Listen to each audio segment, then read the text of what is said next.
Nagsisigwapuhan at nagsisiganda ang mga kaibigan kong mga chairman.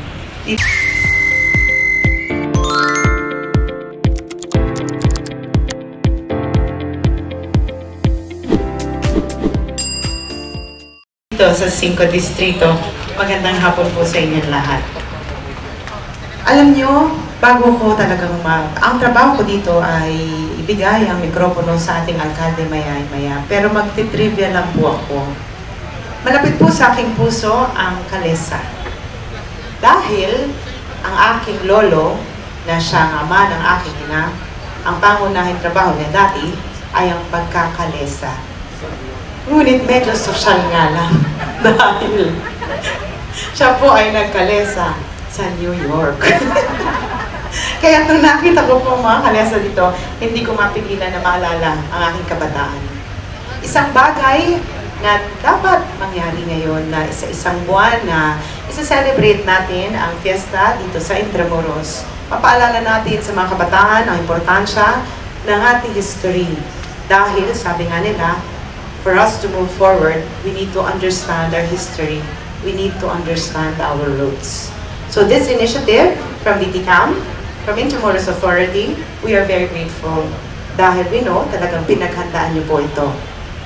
Anyway, kaya po ako narito sa inyong harapan para i-introduce ang ating napakagaling at napakasipag na alkalde ng Maynila. Sinabi niya kanina habang ako'y nagpapahinga sa aking opisina, siya raw ay marami pang pinipirmahan at hindi po siya natutulog. Kaya nahiya naman ako ng kaunti dahil bawal matulog sa administrasyon ng ating alkalde.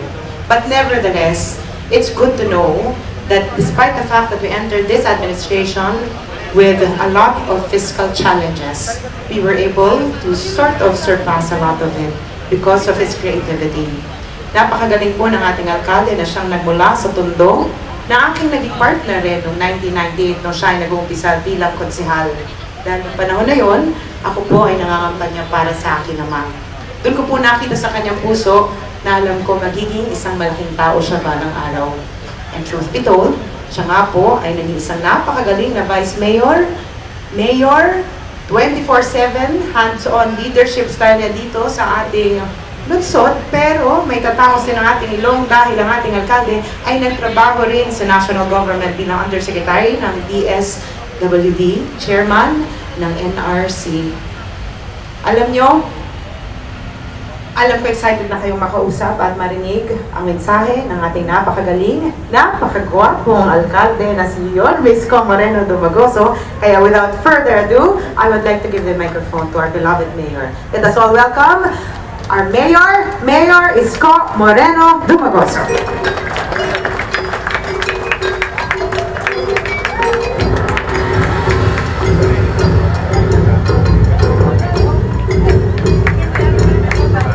Maupo kayo. Ang hindi lumingon sa pinanggalingan ay hindi makararating sa paroroonan. I think today, unti-unti, pinaalala natin sa mga batang Maynila kung ano tayo dati.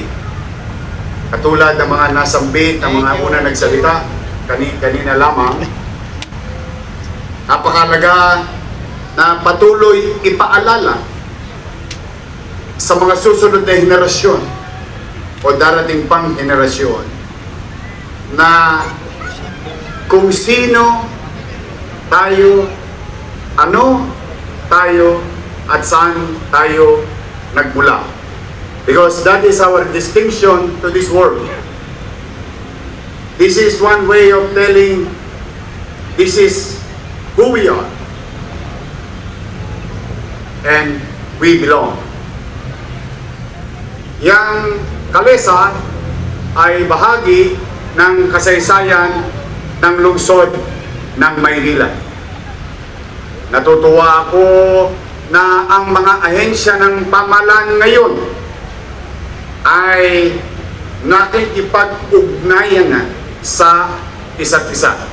National government through DOT, IA, Intramuros Administration, ang pamahalaang lungsod at mga institusyon katulad ng ating mga simbahan, pribadong sektor na siyang nakikibahagi sa mga programa ng ating minamahal na Kapitolyo ng bansa.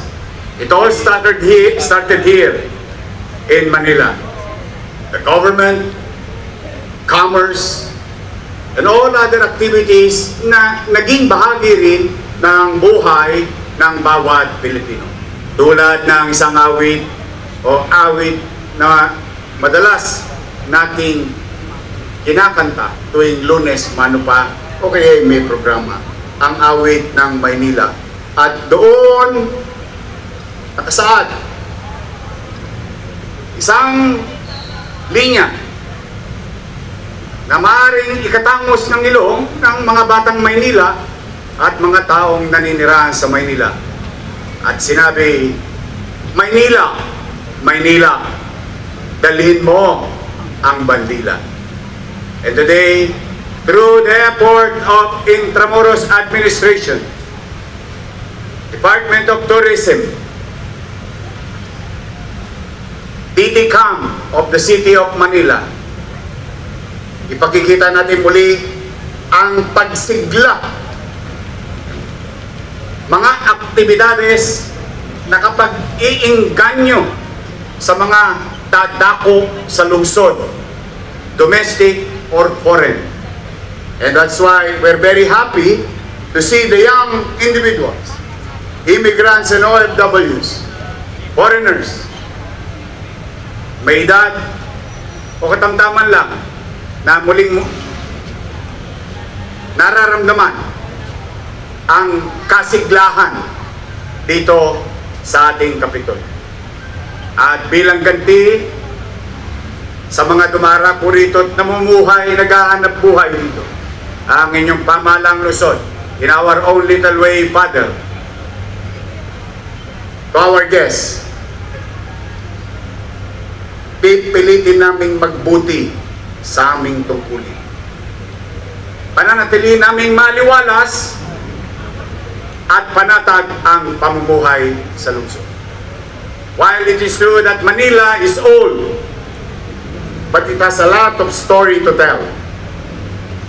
At maraming mga Pilipino ay may kwento sa lungsod ng Maynila. At marami ring kwento na maikukwento rin natin sa ating mga salinlahi sa karanasan natin sa lungsod. Kaya po, bilang inyong ama ng ating lungsod, nais kong i-welcome ang ating mga bisita, ang ating OIC Regional Director, Department of Tourism, National Capital Region, Ms. Catherine C. Agustin, Attorney Joanne M. Padilla, Administrator, Intramuros Administration, Reverend Father Edwin Harry, Mr. Leslie Arahuo, Ms. Amanda Cristan, of course. I don't want to call you Amanda. Mas gusto kong Crystal na lang. Thank you. Ang ating Direktor ng Department of Tourism ng Manila, former Congressman Amado Bagachi, City Councilors, the judges, department heads, mga barangay official. Muli po, sa lahat, kayo po ay malugod naming tinatanggap sa pagdiriwang ng aming kapistahan sa loob ng Intramuros, lungsod ng Maynila, Kapitolyo ng bansa. Welcome po kayo sa Maynila. Magandang araw, pagpalain nawa kayo ng buong may kapal. Manila! God first! God first. Thank you.